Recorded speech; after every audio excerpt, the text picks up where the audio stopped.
warahmatullahi wabarakatuh. Alhamdulillah dari hadana ternyata dia Allah dan Allah sebagai usaha komunikasi biarlah Allah dan dia di bulan ini yang saya hormati saudara saya di kelas 1 sekarang Bapak Pamungkas, yang saya hormati Bapak Ibu guru wali kelas 1 se-Kecamatan Sawangan, serta sebelumnya marilah kita panjatkan puji serta syukur kehadirat Allah Subhanahu wa taala yang telah melimpahkan sebagian rahmat dan hidayahnya kepada kita semua, sehingga pada kesempatan yang berbahagia ini dalam rangka kegiatan KKG Kecamatan Sawangan periode tahun 2021-2022 tanpa ada halangan serta Bapak Ibu yang saya hormati, bahwasanya di sini kami akan menyampaikan susunan acara yang akan diselenggarakan pada kegiatan KKG kali ini. Acara yang pertama adalah pembukaan, dilanjutkan acara yang kedua adalah menyanyikan lagu Indonesia Raya. Acara yang ketiga adalah acara inti kegiatan yang nanti acara yang pertama akan diisi oleh Pak Pamungkas nanti dari guru penggerak Kecamatan Sawangan akan menyampaikan apa yang beliau dapatkan selama mengikuti kegiatan guru penggerak, sehingga nanti mari kita ambil ilmu-ilmu yang akan beliau sampaikan kepada kita semua. Untuk mengawali kegiatan pada kesempatan hari ini, kita berdoa dengan bacaan basmalah bersama-sama. Semoga bacaan basmalah tadi menambah iman dalam kita kepada Allah Subhanahu wa taala serta melancar kegiatan pada hari ini. Acara yang kedua yaitu menyanyikan lagu Indonesia Raya. Hiduplah Indonesia Raya. Indonesia tanah airku, tanah tumpah darahku. Di sanalah aku berdiri jadi pandu ibu. Indonesia kebangsaan. Acara yang selanjutnya direkapaken menika partner kerja di kelas 1 yaitu Bapak Pamungkas semakin badhe ngaturaken aksi nyata sosialisasi aksi nyata guru penggerak Kecamatan Sawangan yang nantinya Bapak Ibu semuanya akan menerima ilmu-ilmu yang mungkin belum pernah kita temui di keseharian kita dalam kegiatan bermusikan. Maka marilah semoga dipun perhatikan dengan seksama mendidik akan kematian masyarakat. Semoga Bismillahirrahmanirrahim. Assalamualaikum warahmatullahi wabarakatuh.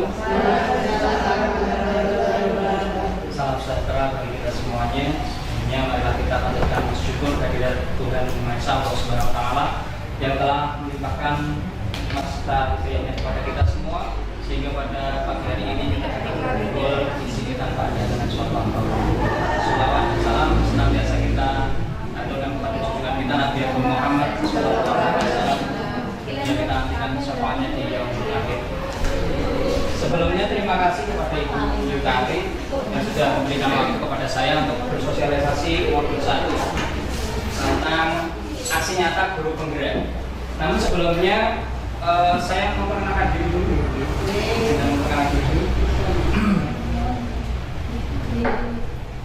Nama saya Pamungkas Budi Firmansyah, sehariannya mengajar di SD Negeri Mangunsari 1. Saya mengajar sejak tahun 2015 di sana.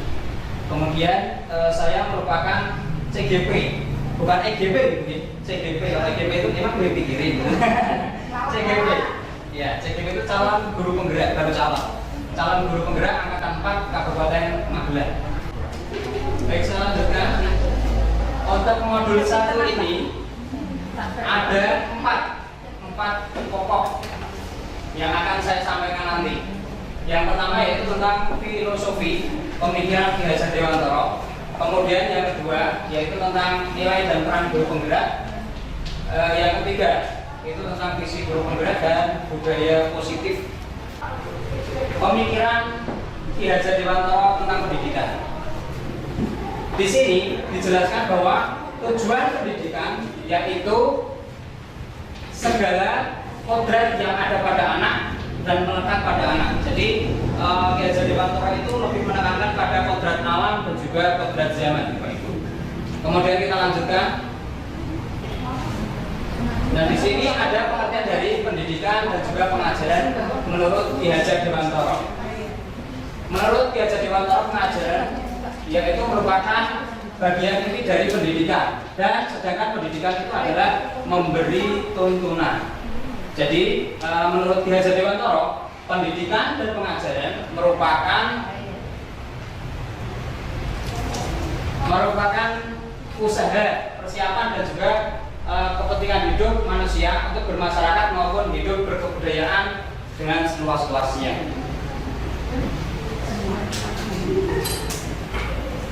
Nah, pendidikan menurut Ki Hajar Dewantara itu ada 4. Yang pertama yaitu pendidikan itu harus berpusat pada anak atau berpusat pada peserta didik.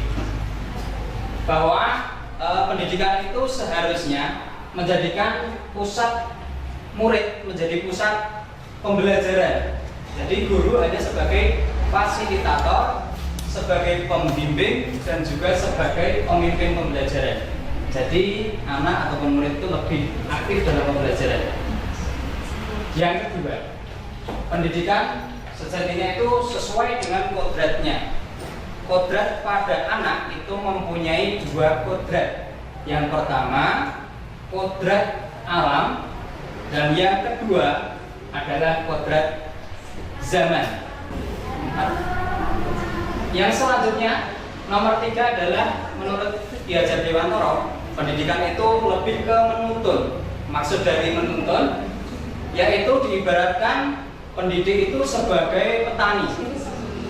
Kemudian yang keempat yaitu budi pekerti.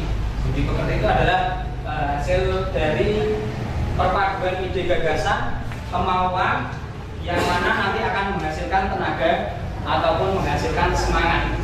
Nah, setelah 4 ini kita lakukan di sekolah kita, di pribadi kita, ini akan terwujud merdeka belajar. Nah, ini pasti Bapak Ibu sudah mengetahui tentang teologi pendidikan dari Ki Hajar Dewantara. Yang pertama itu Engakso Sungkodo, kemudian Engmagyo Mangunkarso, Tuturi Handayani. Dan kita lanjut ke modul 1.2, nilai dan peran guru penggerak.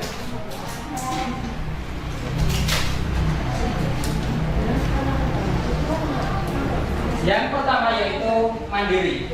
Seorang guru penggerak harus bisa mandiri, artinya tidak bergantung kepada orang lain. Kemudian yang kedua, reflektif, selalu merefleksi diri, apa yang sudah dilakukan, apa yang akan dilakukan kemudian yang ketiga itu kolaboratif, senantiasa berkolaborasi kepada kepala sekolah, komite, anak didik terutama, kemudian rekan sejawat dan juga tenaga yang ada di sekolah. Kemudian inovatif, senantiasa bisa membuat karya maupun membuat media pembelajaran yang menarik bagi anak. Yang terakhir yaitu berpihak pada murid. Nah, di sini yang selalu ditekankan pada guru penggerak adalah pembelajaran yang berpihak pada murid. Kemudian saya lanjutkan tentang peran guru penggerak. Nah, mungkin saya singkat saja mengingat waktunya. Menjadi pemimpin pembelajaran, yang poin ketiga yaitu guru penggerak mampu menjadi pemimpin dari pembelajaran. Mungkin nantinya kedepannya guru penggerak akan menjadi gurunya guru katanya ini. Gurunya guru nanti sehingga semua guru itu menjadi guru penggerak, dan rencananya sekolah penggerak yang sekarang sudah menjadi sekolah penggerak nantinya juga akan mengimplementasikan kemudian menyalurkan ilmunya sehingga sekolah-sekolah yang lain itu akan juga menjadi sekolah penggerak. Sama juga dengan guru penggerak nanti akan mengimplementasikan kepada guru-guru yang lain agar guru-guru yang lain juga ikut bergerak kemudian juga menjadi guru penggerak. Kemudian yang selanjutnya yaitu berkolaborasi antar guru. Ini pasti karena tanpa kolaborasi peran dari guru penggerak itu tidak akan tercapai. Kemudian yang terakhir mewujudkan kepemimpinan murid seperti yang sudah saya sampaikan sebelumnya. Selanjutnya tentang visi guru penggerak. Visi merupakan gambaran masa depan yang ingin dicapai. Nah, dari visi itu, visi-visi guru penggerak yaitu bisa memanajemen perubahan dan menerapkan inquiry apresiatif. Nah, inquiry apresiatif itu apa? Nah, di sini sudah dijelaskan bahwa inquiry apresiatif dikenal sebagai pendidikan manajemen perubahan yang kolaboratif dan juga berbasis kekuatan, dan juga inquiry apresiatif dapat membantu membebaskan potensi inovatif, kreativitas serta menyatukan orang. Nah, kemudian selanjutnya inquiry apresiatif itu menerapkan tahapan bagja. Yang pertama yaitu berbuat pertanyaan, kemudian yang kedua ambil pelajaran, yang ketiga gali mimpi, kemudian yang keempat jabarkan rencana, yang terakhir atur eksekusi. Nah, untuk selanjutnya ini adalah tahapan-tahapan bagja Bapak Ibu. Ada 5 tahapan bagja. Nah, modul 1.4 tentang budaya positif. Budaya positif ini adalah sekumpulan instruksi ataupun budaya kebiasaan-kebiasaan yang ada di sekolah, kemudian dijadikan budaya kebiasaan yang baik, kemudian diterapkan. Dan juga budaya positif ini adalah kesepakatan yang sudah kita yakini bersama di dalam kelas. Misalnya saat kita membuat tata tertib. Nah, membuat tata tertib itu apabila tata tertib itu diubah menjadi keyakinan kelas, itu murid-murid akan terasa memiliki apa yang sudah diyakini dan juga disepakati. Nah, di sini juga dijelaskan bahwa ada paradigma-paradigma yang ada pada budaya positif. Nah, motivasi perilaku manusia. Yang pertama, manusia itu menghindari ketidaknyamanan ataupun hukuman. Biasanya seperti itu. Kemudian yang kedua, mendapatkan imbalan atau penghargaan dari orang lain. Kemudian yang ketiga, untuk menjadi orang mereka yang mereka inginkan dan menghargai diri sendiri dengan nilai-nilai yang mereka percaya.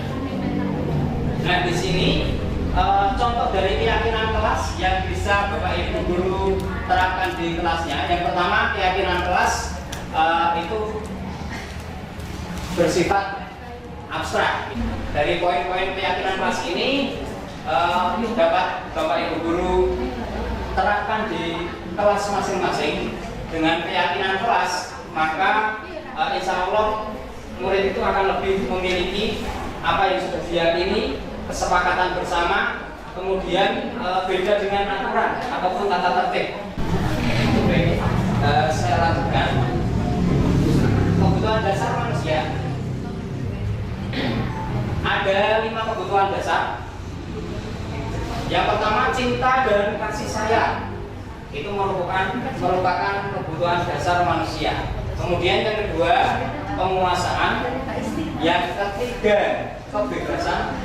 Yang keempat, kesenangan. Dan juga yang kelima itu adalah kebutuhan hidup. 5 posisi kontrol dulu.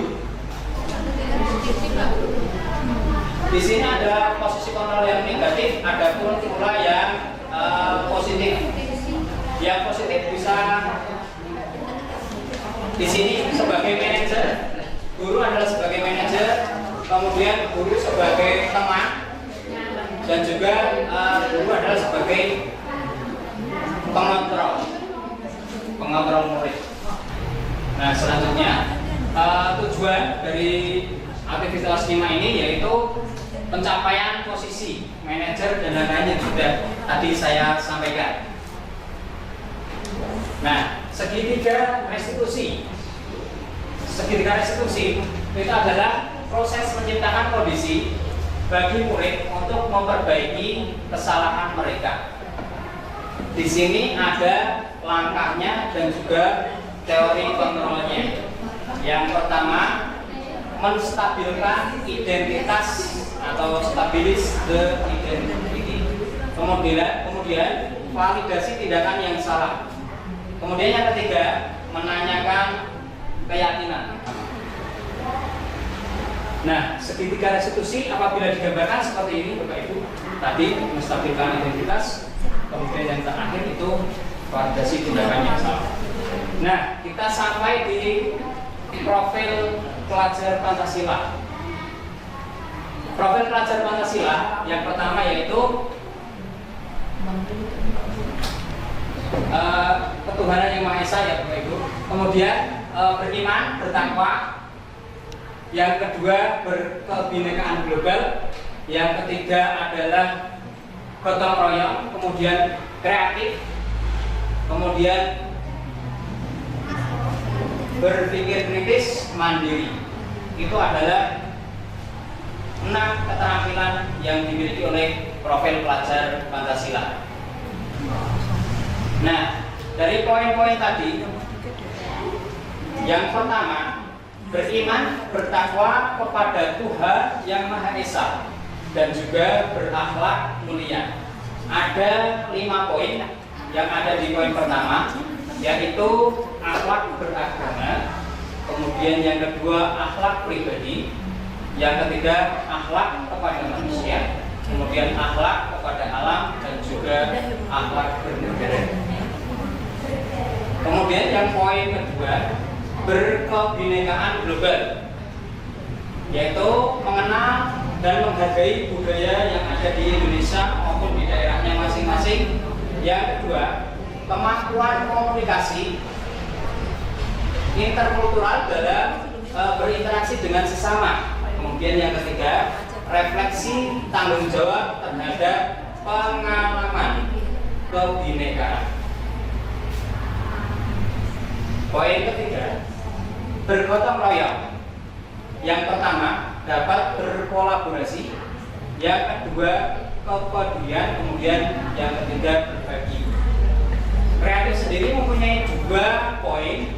Yang pertama yaitu kesadaran akan diri dan situasi yang dihadapi. Kemudian yang kedua adalah regulasi diri. Selanjutnya yaitu bernalar kritis. Yang pertama, memperoleh dan memproses informasi dan gagasan. Kemudian yang kedua, menganalisis dan mengevaluasi penalaran. Yang ketiga, merefleksi pemikiran dan juga proses berpikir. Kemudian mandiri.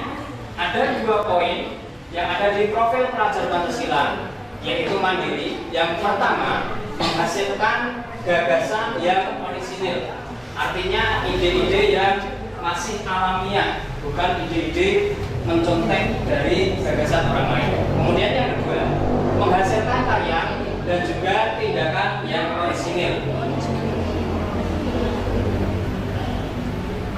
Nah, di sini saya telah melakukan perencanaan kegiatan aksi nyata yang latar belakangnya yaitu pendidikan karakter, merupakan suatu hal yang memang sangat penting dalam mengantarkan keberhasilan peserta didik serta menciptakan generasi yang unggul di masa depan. Nah, untuk itu kebiasaan-kebiasaan positif yang sudah ada di sekolah kita kembangkan menjadi budaya positif. Kemudian untuk menumbuhkan pribadi budi pekerti yang baik, salah satu upayanya yaitu adalah menerapkan budaya positif. Nah, di sini ada pengertian dari budaya positif yang sudah diuraikan dan juga menurut Bosen, yaitu suatu keyakinan akan lebih memotivasi seseorang dari dalam atau memotivasi secara intrinsik. Kemudian seseorang itu akan lebih tergerak dan bersemangat untuk menjalankan keyakinannya daripada hanya sekedar mengikuti serangkaian peraturan. Seperti apa yang sudah saya sampaikan tadi, bahwa keyakinan kelas akan lebih optimal kita laksanakan daripada tata tertib yang bukan anak-anak yang juga. Nah, di sini dari tujuan aksi nyata saya tadi, yang pertama yaitu menumbuhkan rasa tanggung jawab dalam menyelesaikan tugas yang diberikan oleh guru. Yang kedua, mengarahkan peserta didik agar menghargai waktu di rumah ataupun lebih bisa mengatur waktunya di rumah. Kemudian yang ketiga, meningkatkan kebiasaan positif, kebiasaan baik di rumah maupun di sekolah. Yang keempat, mewujudkan peserta didik yang mempunyai profil pelajar Pancasila. Kemudian tolak ukur, siswa mampu melaksanakan kesepakatan kelas yang telah diyakini bersama. Kemudian bertumbuh kembang di sekolah dan di rumah dengan pengimplementasian budaya positif. Kemudian selanjutnya, di sini ada juga yang setelah saya uraikan, dukungan dan juga lini masa kegiatan. Yang pertama, sosialisasi kepada seluruh warga sekolah. Kemudian yang kedua, menyamakan persepsi, ide-ide untuk menumbuh kembangkan budaya positif yang ada di sekolah. Yang ketiga, membuat rencana pelaksanaan aksi nyata. Yang keempat, pelaksanaan aksi nyata selama 1 pekan. Kemudian yang terakhir yaitu evaluasi dan juga tindak lanjut. Kemudian dukungan yang perlu didapatkan, 1, sarana dan prasarana. Kemudian penentuan aksi nyata. Yang ketiga, teman sejawat, motivasi dan juga dukungan dari komite sekolah dan lain-lain. Mungkin hanya itu yang bisa saya sampaikan Bapak Ibu. Kurang lebihnya saya mohon maaf yang setulus-tulusnya. Saya juga masih belajar dari Ibu Yutanti, dari rekan ibu-ibu yang lain. Semoga apa yang saya sampaikan tadi dapat bermanfaat bagi Bapak Ibu, dan saya akhiri. Wassalamualaikum warahmatullahi wabarakatuh. Dia close.